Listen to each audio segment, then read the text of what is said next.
বেগম খালেদা জিয়ার ইন্তেকালে আমরা গভীরভাবে শোকাহত ও মর্মাহত। তার মৃত্যুতে জাতি এক মহান অভিভাবককে হারিয়েছে। এই গভীর শোকের মুহূর্তে আমি তার পরিবারের সদস্যবৃন্দ, রাজনৈতিক সহকর্মী এবং অগণিত কর্মী সমর্থকদের প্রতি সমগ্র জাতির পক্ষ থেকে আন্তরিক সমবেদনা জানাচ্ছি।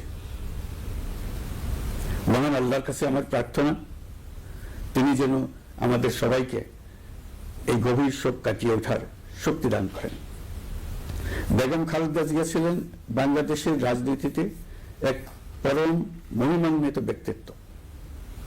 গণতন্ত্র, বহুদলীয় রাজনৈতিক সংস্কৃতি এবং জনগণের অধিকার প্রতিষ্ঠার সংগ্রামে তার অসামান্য ভূমিকা ইতিহাসে অম্লান হয়ে থাকবে।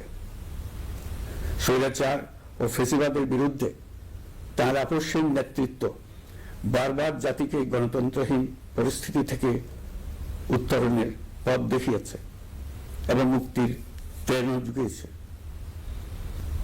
দেশ ও জাতির প্রতি তার সমুজ্জ্বল অবদান জাতি চিরকাল শ্রদ্ধার সাথে স্মরণ করবে। তার দীর্ঘ রাজনৈতিক যাত্রা, গণমুখী নেতৃত্ব এবং প্রিয় মাতৃভূমির স্বাধীনতা ও সার্বভৌমত্বকে সমুন্নত রাখতে তার অবিচল ভূমিকা অবিস্মরণীয় হয়ে থাকবে। এমন একজন মহান দূরদর্শী ও নিখাদ দেশপ্রেমিক নেত্রীর শূন্যতা পূরণ হবার নয়। প্রিয় দেশবাসী, এই শোকাবহ মুহূর্তে আপনাদের প্রতি আমার উদাত্ত আহ্বান, আসুন আমরা সবাই যার যার অবস্থান থেকে মহান আল্লাহর দরবারে বেগম খালেদা জিয়ার বিদেহী আত্মার মাগফিরাত কামনা করি। একই সঙ্গে জাতির এই কঠিন সময়ে আমরা যেন ঐক্যবদ্ধ থাকি। শোকের এই সময়ে কেউ যেন অস্থিতিশীলতা বা নাশকতার অপচেষ্টা চালাতে না পারে, সে বিষয়ে আমি সবাইকে সজাগ থাকার আহ্বান জানাচ্ছি। এই সময়ে আমাদের সবার দায়িত্বশীল ভূমিকা পালন করা অত্যন্ত জরুরি।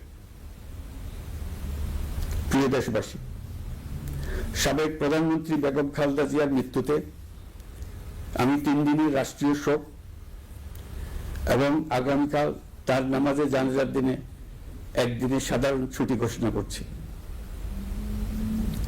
নামাজে জানাজা সহ সব ধরনের শোক পালনে শৃঙ্খলা বজায় রাখার জন্য আমি সবার প্রতি বিনীত আহ্বান জানাচ্ছি।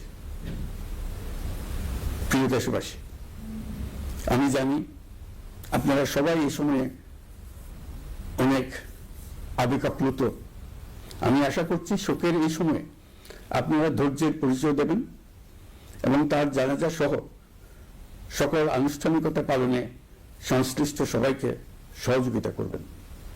মহান আল্লাহ তাআলা আমাদের সকলকে ধৈর্য, শক্তি ও ঐক্যবদ্ধ থাকার ক্ষমতা দেন। আল্লাহ হাফিজ।